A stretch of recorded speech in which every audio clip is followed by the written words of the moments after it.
X equal to Prem. Trolley পার্টিতে জমিয়ে নাচ সৃজিত স্বস্তিকা পরমের। জামাল কুদুর তালে নেচে এই বিপত্তি।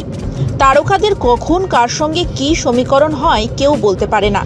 এই কারোর সঙ্গে ঠান্ডা লড়াই বা মুখ দেখা দেখি বন্ধ, তো আবার কখনো কোনো পার্টিতে তাদের একসঙ্গে খোশ মেজাজে দেখবেন, তা ধরতেও পারবেন না। সাধে বলে সম্পর্ক বড়ই জটিল, তা সে বন্ধুত্ব হোক কিংবা প্রাক্তন, সবার ক্ষেত্রেই এক। সম্প্রতি ঘটে যাওয়া একটি ঘটনা শুনলে আপনি অবাক হবেন, কিংবা মাথায় হাত দিয়ে বসবেন, অথবা ভাবতে বসবেন x equal to Prem.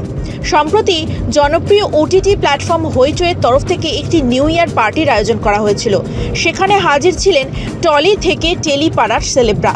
Fashionista হয়ে রেড কার্পেটে হেঁটে পোজ দেওয়া থেকে শুরু করে পার্টিতে তুমুল মজা করেন সকলেই। নেট মাধ্যমে ঘুরে বেড়াচ্ছে এরকমই বেশ কিছু ঝলক, যা এই মুহূর্তে রীতিমতো চর্চায় স্টুডিও পাড়ায়। এদিকে পার্টির সবচেয়ে বড় আকর্ষণ ছিল একসঙ্গে তিন প্রাক্তনের দারুণ বন্ডিং। কথা হচ্ছে স্বস্তিকা মুখোপাধ্যায়, পরম চট্টোপাধ্যায় ও সৃজিত মুখোপাধ্যায়কে নিয়ে। পার্টির শুরুতেই রেড কার্পেটে পোজ দিলেন তিনজনে। ভাইরাল হওয়া ভিডিওতে দেখা যাচ্ছে কখনো পরমব্রত জ্যাকেট ঠিক করে দিচ্ছেন স্বস্তিকা, তো কখনো আবার সৃজিতের মাফলারটা ঠিক করে দিচ্ছেন। কিছু মুহূর্ত নিজেও শেয়ার করেছেন সৃজিত।